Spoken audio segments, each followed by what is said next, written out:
and I am left with a huge silicone inlay with a gorgeous flower pattern. I mean, it's really lively. It was dancing all over the place.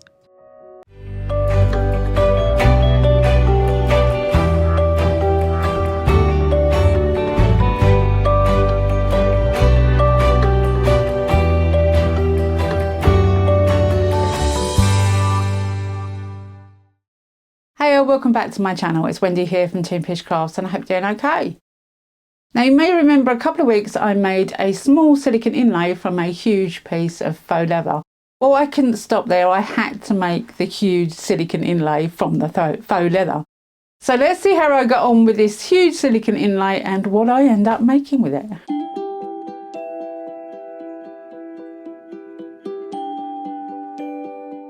Now, if I remember, I will try and link the video in the top left-hand corner of when I tried out this faux leather. But this is a huge piece that I have taped directly to my worktop with black packing tape.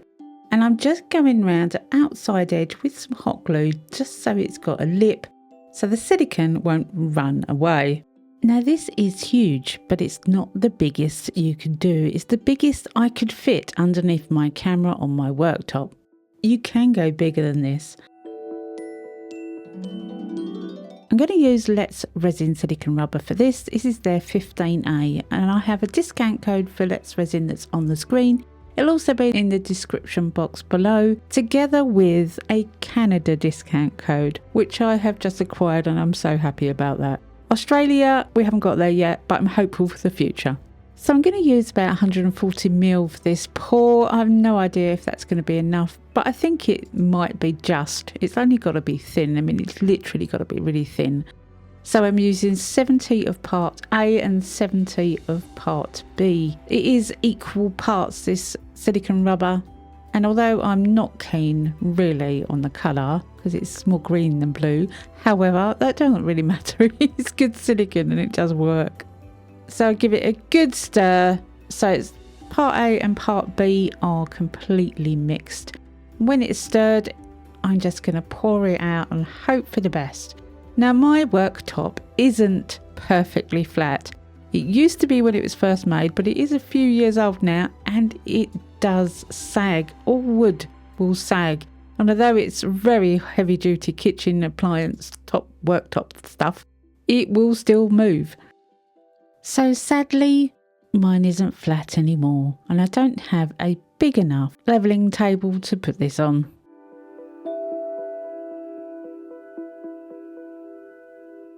So 24 hours later, and you can see that it's very light on both ends, especially the right hand side where the table isn't straight. However, the majority of this is absolutely fine. And I am left with a huge silicone inlay with a gorgeous flower pattern. I mean, it's really lively. It was dancing all over the place.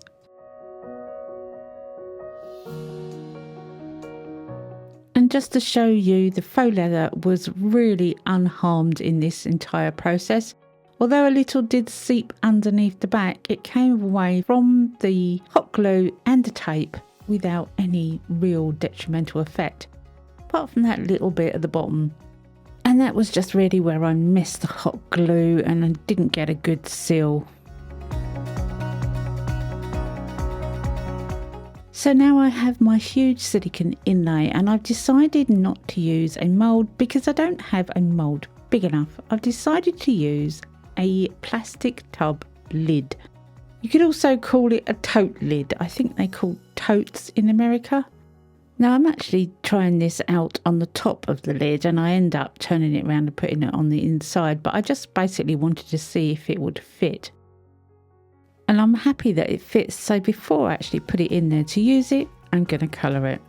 And I'm going to use a variety of Estoyo pigments today.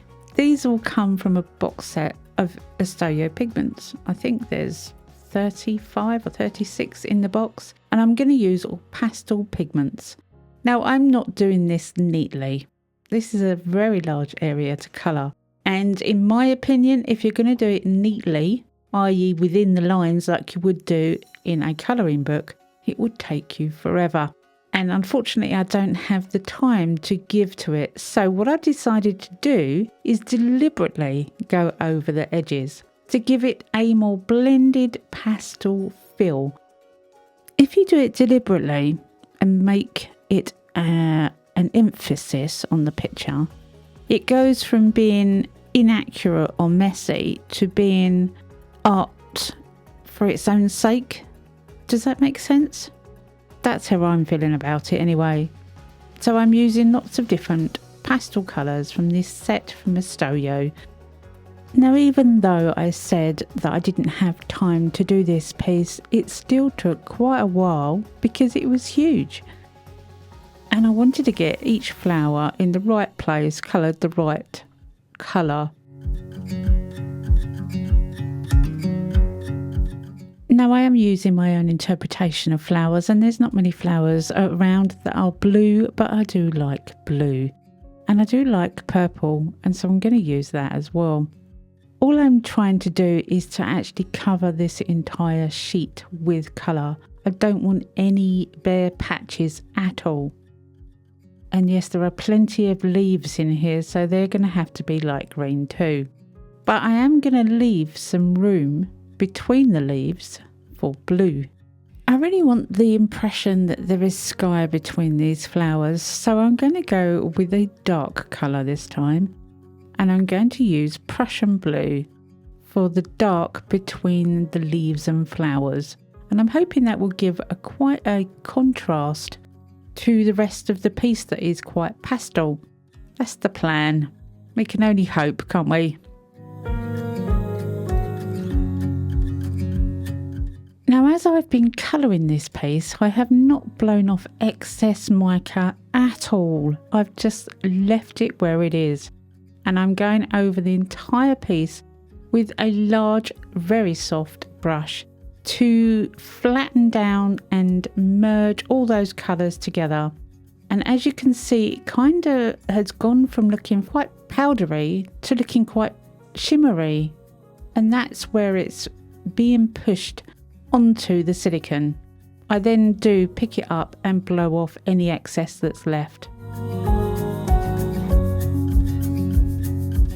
So as I said, I decided to use the inside of this plastic lid, and it's the biggest one I could find to use where the inlay actually sits fully inside the lid.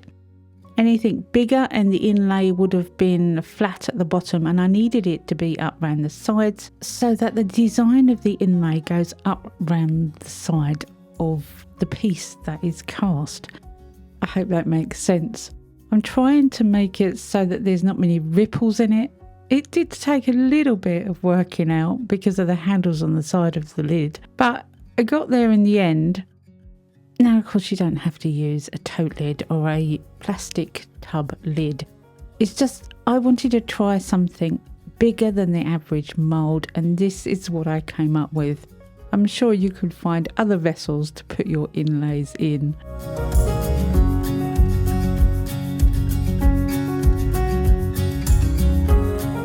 I'm going to use the Estoyo resin for this one, and I have a 15% discount code which is on the screen, also be in the description box below. I've mixed up my resin and I'm just pouring clear on top of this inlay, which is sitting on a heat mat. Now, in hindsight, I didn't really need the heat mat because this was quite a lot of resin all in one place. However, I only have it on a low temperature and it is quite cold here still. So I have it on low temperature for 4 hours, but I did turn it off after 2. Now, I decided that the silicone inlay wasn't sitting how I wanted it to sit.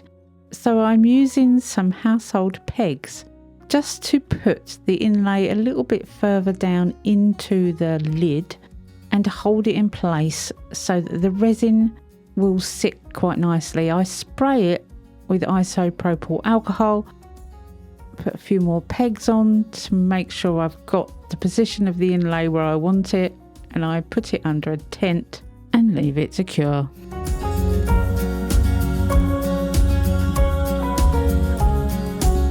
So the following day we can demould. Now I did deliberate whether to pour another layer of resin on top of the first layer because I did notice how quite thin it was round the edges. That's just the way the lid was. There was more room in the bottom than there was at the top. The silicone came out really easily from the lid. It came away from the resin beautifully, and I have a beautiful piece of resin to deal with. Now, it's quite crumply around the edges. As I said, there are some very thin places, and perhaps I should have poured a second layer, but I've done it now, so we'll deal with what we have. It is quite big. When you have a silicone mould, they're never usually, even the tray moulds are never usually this size. This is a good size. So after trimming up the edges with a deburring tool, I decided that the quickest and easiest way for this project was to take it to the sander outside. So I put some old clothes on one day after work before I had my shower, and I went to the sander. Now this resin does kick up a lot of dust. So if you're going to do this kind of thing with any kind of sander, then please do wear a mask because the dust is awful. Moving on to the corners, I tried to start with to round the corners off. I thought that would be nice to have rounded corners. Unfortunately, one of the corners was a lot thinner than the others, and as I was doing it, it snapped. Now I could have taken the corners right the way down, but I decided to cut them at an angle instead. I figured that would be my best option at this point. So they all had to go roughly the same angle. Now that was easier said than done. I didn't measure any of them and had to do it all by eye, but that's what I decided to do. I actually think I did it quite well considering I didn't measure anything. When I was happy-ish with it, I covered the back with some rather old ropey and holey bubble wrap and some masking tape. I wanted it completely covered because I was going to spray the back of it a different colour. Now usually I would choose black, but this time I've decided to choose white. As I've got pastel colours, they're not chameleon colours. I think white would bring out the colours a little bit better than black. Black will dull them down. Once I'm happy it's all stuck at the back, then I can trim around the edges with just a pair of scissors, and I managed to find a pair that was sharp enough to go around the edge.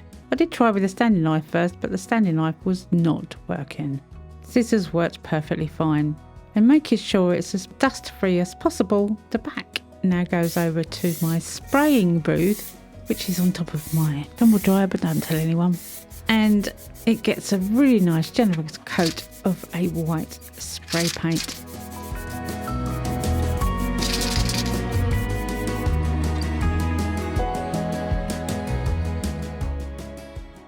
When it was all dry, I brought it in and put some sticky back feet on the back, and it is complete. Now it is quite basic and it ended up smaller than I wanted it to be. However, I'm very happy with it. I think the potential of these huge inlays is enormous. Anyway, I hope you've enjoyed this one and I hope you've got something out of it.